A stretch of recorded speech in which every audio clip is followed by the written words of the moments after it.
Labdien visiem! Papildināšu priekšā stādīšanu ar vēl vienu vārdu. Ne tikai vienkārši vēstures, bet mākslas vēstures. Tas iezīmē atšķirību droši vien arī pieejā avotiem un vēstures faktiem, liecībām, ar kādām mēs strādājam. Un atšķirībā no iepriekšējās tēmas, kur bija meklēta sezonalitāte un netika atrasta, manā stāstījumā sezonalitāte, vasarnieka pieredze, mākslinieciska, būs ļoti izteikta. Tā, es vispirms pamēģināšu saprast, kā... Jā. Tagad skaidrs. Paldies. Jā. Nākamēnes būs pagājis apaļš gadsimts kopš 1925. gada maija priekšpēdējā dienā laikrakstā Rīgas ziņas parādījās reportāža Mūsu mākslinieki vasarā ar Latvijas Mākslas akadēmijas rektora Vilhelma Purvīša stāstīto par viņa vasaras plenēru paradumiem tolaik un iepriekš. Vasara vēl bija priekšā, taču žurnālisti interesējās. Te uzzinām, ka Purvītim būtu gribējies ceļot bez gala no ziemeļiem braukt uz dienvidiem, tur strādāt viskarstākā saulē. Jaunībā viņš būtu devis priekšroku tāliem kājām gājēju klejojumiem ar krāsu kastīti un arī tobrīd vēl sapņoja, kā būtu ar to rīkoties lidojumā ar modernu gaisa kuģi. Jo bija dzirdējis, ka tur ir ļoti interesanti un aizraujoši gleznot. Nelabojamais darba rūķis gribēja gleznot pēc paša vārdiem vasarā no rīta līdz vakaram, ja tikai veselība ļauj. Tagad viņš sacīja, ierīkoja savu darbnīcu mājās, lielākus darbus strādāja akadēmijā. Vasarā būšu saistīts pie akadēmijas, tomēr pavadīšu laiku nevien Jūrmalā, kur dubultos dzīvoju 3. gadu, bet izbraukšu uz Gauju, Daugavu, Latgali. Mājās tas Vilhelmam un Karolīnai Purvītiešiem kopš 1924. līdz 1940. gadam nozīmēja Rīgas dzīvokli Aspazijas bulvārī 8, tagad 28 Eiropas Savienības mājā. Savukārt, vasarnieku dzīve dubultos lielāko daļu Latvijas brīvvalsts laika norisinājās toreizējā Gončarova ielā 10, kur Karolīna Purvīte pirmo reizi pierakstīta 1920. gadā, tātad senāk nekā varētu spriest pēc tikko citētās publikācijas. Gleznotājs tolaik devās īsos un pagaros izbraukumos arī uz citām Latvijas mazpilsētām un novadiem, padzīvodams, piemēram, Cēsīs vai pie māsas ģimenes Rēzeknē, kā arī apceļoja ārvalstis. Tomēr Jūrmala, Dubultu un Majoru ieliņās, kāpās un pie Lielupes, kur laivas ņudzēja kā zivis murdā, palika viņu vasaru galvenā enkurvieta un saudabīgs glezniecisko iespēju avots. Gatavodama monografisko apcerējumu ainavu ar gleznotāju grāmatai Purvītis, kas iznāca mākslinieka 150 gadu jubilejas atcerē, es apkopoju un iespēju robežās arī pārbaudīju dažādas ziņas un vizuālas liecības par to Purvīša dzīves un veikuma daļu, kas ir saistīta ar Jūrmalu. Tomēr šo uzkrājumu izmantoju tikai fragmentāri un, protams, pakārtot citām vēstījumu līnijām. Grāmatas iznākšanai un Purvīša 150 gadu jubilejas izstādē uz karstām pēdām sekoja daži kopaini papildinoši Jūrmalā radītu mākslas darbu atradumi. Par Purvīša darbību tieši Jūrmalā novadpētnieciskā skatījumā jau iepriekš vēstīja atsevišķa apakšnodaļa Aināra Radovica pirmajā grāmatā par dubultu vēsturi, piedāvājot vērtīgu ziņu un avotu apkopojumu. Patstāvīgu aktualitāti un tuvskatījumu fokusu Jūrmalas virzienam Purvīša dzīves un mākslas ģeogrāfijā piešķīra Aspazijas mājā pērn sarīkotā izstāde krāsu dzejnieks Vilhelms Purvītis Aspazijas kaimiņš dubultos, savijot divas tematiskas ievirzes. No vienas puses Purvīša saskari ar Raini un Aspaziju dažādos dzīves posmos, bet no otras puses gleznotāja saikne ar Jūrmalu. Un kā mēs varam atcerēties, raugoties arī uz šo ekspozīcijas fragmentu fotogrāfiju, te ir apvienoti gan oriģināli darbi no Latvijas kolekcijām, gan reprodukcijās, digitālās reprodukcijās skatāmas ārzemju krātuvēs saglabātu Jūrmalas skatu kopijas. Konsultācijas šīs izstādes veidotājām kopēju papildinoši vietējās vēstures pētnieku atklājumi un iznākuma iepazīšana deva ierosmi gan izstādes pavadu pasākumu iecerē lekcijas veidā, gan šī referāta pieteikumam par Jūrmalu Purvīša glezniecībā starpkara periodā. Līdzīgi kā viņa tā laika jaunrades izpēte kopumā, arī šī uzdevuma izpildi apgrūtina mākslinieka darbības intensitātei un ilgumam neatbilstoši maz pieejamo oriģinālu darbu skaits. Zināmie Purvīša Jūrmalas skati ir saglabāti tālu no gleznošanas vietām, un to piedarības ainā līdzās privātu kolekcijām liela nozīme ir vairākiem ārzemju muzeju ieguvumiem no dažādu Eiropas valstu lielpilsētās 20. un 30. gados sarīkotajām Latvijas mākslas izstādēm. Ja salīdzinām avotu ainu ar mozaīkspēles komplektu, puzles komplektu, jāatzīst, ka lielākā daļa gabaliņa noteikti ir pazuduši. Tomēr ir vērts darboties ar palikušajiem, meklējot to savstarpējās sakarības un attiecības ar citām mākslinieku jaunradas liecībām. Un tagad, ja mēs šajā slaidā redzam no reprodukcijām pazīstamos darbus, protams, ir ļoti iespējams, ka kāds no tiem arī pavada laimīgu privāto dzīvi no plašas sabiedrības noslēgtā vidē un kaut kad varbūt pārceļos, izrādīsies saglabājies un pārceļos pie oriģinālos pazīstamajiem. Pirms atgriešanās pie 20. gadu Purvīša neliels atskats jūras tuvuma izpausmēs agrākajā darbībā. Kad 1916. gadā Pirmā pasaules kara laikā Maskavā notika latviešu mākslas izstāde ar ļoti plašu Purvīša darbu klāstu, to skaitā arī jūras ainavām, starp citu no Ventspils puses. Pazīstamais kritiķis Jakavs Tugendholts latviešu glezniecības kopiespaidu raksturoja kā jūras tuvuma caurstrāvotu, ar to domājot ne tikai tieši jūras attēlojumu, bet arī un jo īpaši tādu saudabīgu piejūras gaisotni ar tās noskaņām un optiskajiem efektiem. Purvīša glezniecībā ūdeņiem ir ļoti liela un daudzveidīga nozīme, taču jūras motīvs viņa zināmo darbu klāstā pirmo reizi konstatēts 1896. gadā Latviešu etnogrāfiskās izstādes Dailes nodaļas gleznā Jūrmala ar buru laiviņu, kas skatīta pret gaismu. Noteikti šī darba saikne ar šo ievērojamo notikumu bija iespējams pateicoties raksturojumam, ko atmiņās par izstādi un Purvīša gaitas sākumiem daudzus gadus vēlāk sniedza Madernieks.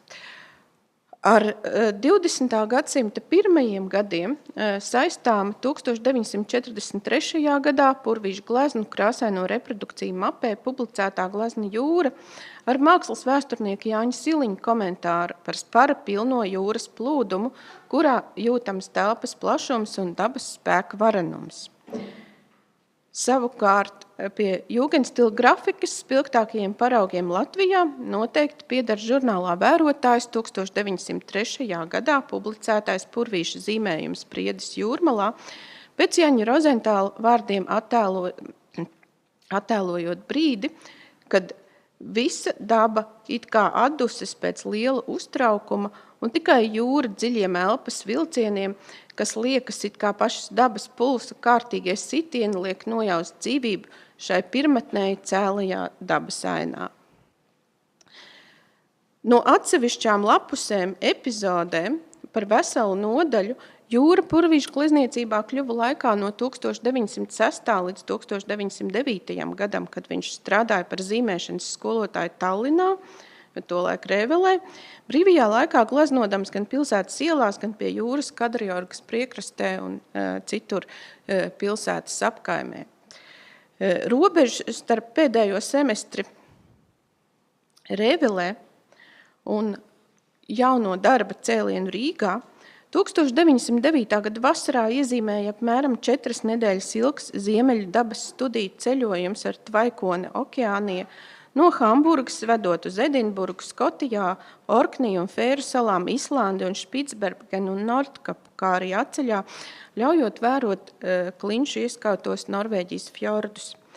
Jūras brauciens Purvītim palika neizdzēšamā atmiņā, un 16 gadus vēlāk, jau citētajā 1925. gada reportāžā viņš stāstīja. Īsā laikā redzēju tik daudz skaistuma. Špicbergena ir pavisam cita pasaule. Visa daba tur savāda. Nordkapā vēl pa laikam var atrast kādu kociņu, bet Špicbergenā tikai balts sniegs un zaļš ledus. Šai miglā ieiet kuģis kā nāvē. Tas atstāja drausmīgu iespēju. Nav nekāda pieturs punkta, balta un zila zaļgana krāsa, milzīgas klintis, ledus, kuri sabarūk gabalos pret klintīm.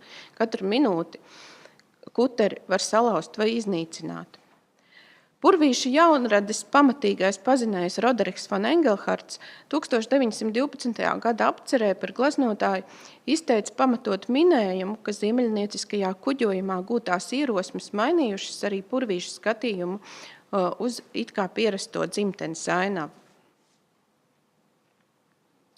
Lai gan 1925. gada jūnija fotografijā no žurnāla Atpūta Purvīts noteikti redzams liedagā gleznojumu jūras studiju, vērīgāk ieskatoties, par to nav nekādu šaubu. Reprodukcijās un oriģinālos pazīstamo jūrmalas darbu klāstā pat jūra ir liels retums. Tādā ziņā 1931. gadā reproducētais pludmales skats Majori var būt uzskatāms par izņēmumu, kaut arī tam Purvīša gleznojumu studija kopumā noteikti bija sava radusaime. Dzīvojot dubultu kāpās, māksliniekam svarīgs bija ielu skatu un upes tuvums. 20. gadu otrajā pusē to iespaidu pie skatītājiem sāka nonākt divos lielākoties šķirtos ceļos – iespiedarbu reprodukcijās Latvijā un Latvijas mākslas viesistāžu saturā ārzemēs. Pirmā no tām no šīm izstādēm notika 1927. gada rudenī Stokholmā. Purvītim piesakot divas pēcāk turpinātas darbu sērijas – Mazpilsēta un Ziedonis. Mazpilsēta bija daudzsejains, dažādās vietās gūt iespaidu kopums, tomēr liela un iespējams pat lielākā daļa šīs virknes gleznojumu bija tapuši dubultos un majoros. Stokholmas Nacionālajais muzejs toreiz iegādājās gleznu tirgus būdes majoros, tagad Modernās mākslas muzejā Stokholmā, tādu šīs sērijas darbu, kurā starp nemierīgā ritmā klātu triepienu uzartu zemi un debesīm redzam tikai cilvēku radītās pasaules elementi, visvairāk izceļot skārņu būdes ar uzrakstiem 4 valodās – latviešu, krievu, vācu un jidišā. Žurnālā Atpūta 1931. gadā reproducētās gleznas ielu dubultos Raibajā Ņirbā nav neviena gājēja, bet slejas elektrības stabi un skaļas sasauces tirgotavu izkārtnes, pasākuma afišas un pat kāda portretiska reklāma uz ēkas sienas. Cits bodīšu portretējums ir pieredzējis identitātes noskaidrošanu. Kaut arī Zuzāna kolekcijā tas nonāca un 2014. gadā mazajā monogrāfijā par Purvīti Eduarda Kļaviņa sagatavotajā izdevumā tika reproducēts kā cēsu skats. Vēlāk publikācijās mums izlīdzoties ar neitrālo mazpilsētas apzīmējumu, kad radās šaubas par pareizību, Ainārs Radovits saspazījis mājas izstādes tapšanas laikā noteica attēloto veikalu atrašanās vietu, kas atbilst adresē tagadējā Dubultu prospektā 10, un aplūkojot šo fotografiju, nav ne mazāko šaubu, ka arī šajā gadījumā jūrmalnieki var redzēt savas pilsētas vidi pirms 100 gadiem. Attēlus papildina arī pieredzējušā glezniecības lietpratēja. Attēlus papildinot ar pieredzējušā glezniecības lietpratēja Ugas Skulmes sniegto analīzi, nozīmīgā kultūras žurnāla Daugava lasītāji 1929. gadā iepazina Purvīša gleznes Majori un uz Lielupes. Ja ielu skatu izcelsmes vieta tagad reizēm nav precīzi nosakām, par ainām, kur ēkas un zaļumi atkāpjas tālumā, priekšplānu atvēlot piestātnē ar buru laivām, ir gandrīz vienmēr droši zināms, ka gleznota Lielupe, un tas atspoguļojas arī tolaik dotajos nosaukumos. Kopā ar dažiem piemēriem, kas pazīstami no Purvīša dzīves laika reprodukcijām, kā šis greznuma telegrammas attēls, ko izdevusi Latvijas tuberkulozes apkarošanas biedrība, šo atzaru pārstāv gan plenēra studijas formāta gleznojums uz Lielupes, kas 1934. gadā bija skatāms Leos Vempa vadībā sarīkotās Latvijas mākslas izstādēs Maskavā un Ļeņingradā, gan glezna laivas, kas 1937. gadā Latvijas mākslas izstādes sastāvā ceļoja uz Budapeštu, Vīni un Prāgu, izpelnīdamās Vīnā Zeitunga vērtējumu kā lieliska un palikdama Ungārijas galvaspilsētā, kur Budapeštas tēlotājs mākslas muzejs to bija ieskaitījis kara zaudējumos, un tā es rakstīju arī grāmatā. Tomēr brīnumainā kārtā atrada saglabājušos, lai gan jau brīdī, kad Purvīša jubilejas izdevums bija gaidāms no tipogrāfijas. Tajā pašā turnejā lakoniski ekspresīvā glezna pirms vētras, jeb negaisa tuvojas, kurā ar straujiem sparīgiem un dažādos virzienos brīvi izlocītiem otas vilcieniem upmalas koki ar zvejnieku brūdām un laiva jau šūpojas brāzmās kā plandošas kulises, sāka Odiseju pa dažādām Čehijas krātuvēm, līdz tas 1992. gadā noenkurojās Benešovas mākslas un dizaina muzejā. 1937. gadā Vīnē rakstīja, ka Purvīts glezno svaigi kā jauneklis. Viņa gaišās ainavas ir temperamentīgi tverti postimpresionistiski dabas fragmenti, apbrīnojami burvīgās noskaņās. Izteiksmes svaigumā, kas, kā redzējām, nevienmēr bija viegls un gaišs, Purvīts saistījās ar, citējot Eduardu Kļaviņu, franču un Parīzes skolas glezniecisko un koloristisko tradīciju, kas no impresionisma turpinājās 20. gadsimtā, ietverot postimpresionismu fovismu. Vairāk Purvīša ainavu dārzā izkopto šķirņu sakņošanās šajā tradīcijā ir labi saskatāma, viņa gleznojums aplūkojot līdzās Maurice de Vlaminka mākslas piemēriem. Tomēr gleznošana Jūrmalā Purvītim deva iespēju kāpināt izteiksmību arī atsaucēs uz savas glezniecības iepriekšējiem pakāpieniem. Tādējādi glezna Dubultu baznīca pārsteidz kā otas rakstā brīvi ekspresīva viņa paša Rēveles ainavas pēctece. Kādam žurnālistam no laikraksta pēdējā brīdī, 1933. gada septembrī, gadījās Purvīta biezā mētelī ģērbušos un šālē ievīstījušos sastapt gleznojam netālu no Dubultu stacijas. Viņš šovasar vienīgi daudz gleznojas, īstas vasaras jūras un atpūtas tam nav bijis nevēsts, braukājis pa Latgali, meklēdams īpatnējākos skatus un tos fiksēdams uz audekli. Viņš daudz gleznojas arī Jūrmalā, bet te esot mokas ar nelūgtiem skatītājiem, kas mēdzot sapulcēties aiz muguras un ļoti gudri runāt tādas lietas, samētājot visu patiku un novēršot domas no darba. Vienlaikus žurnālists pats tīko izvilināt no Purvīša komentārus par iekšpolitiskajām aktualitātēm, taču man šajā tekstā piesaista sezonas beigu sajūta.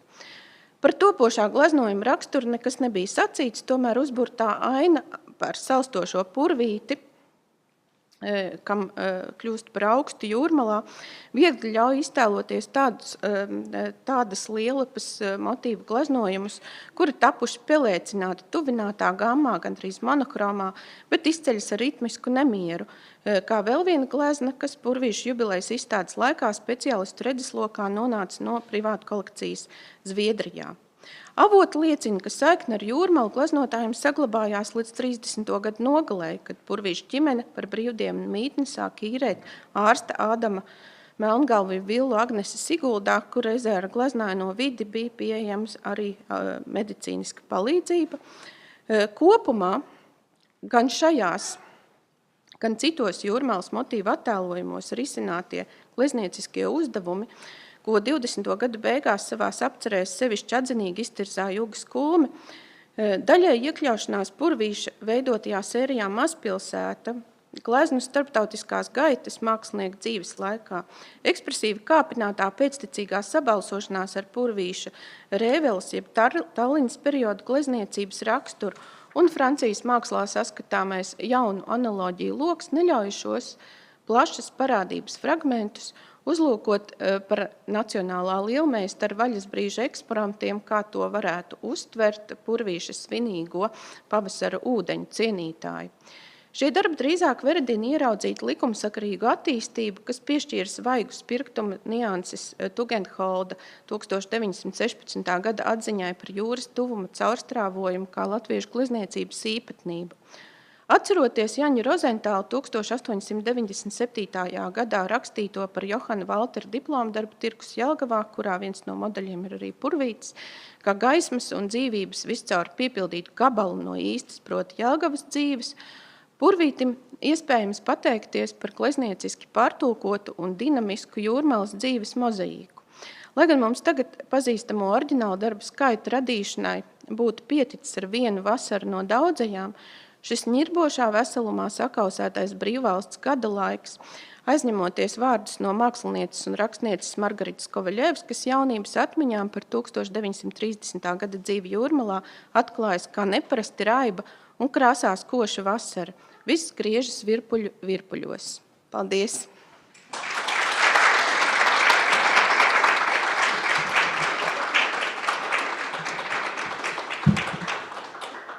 Paldies!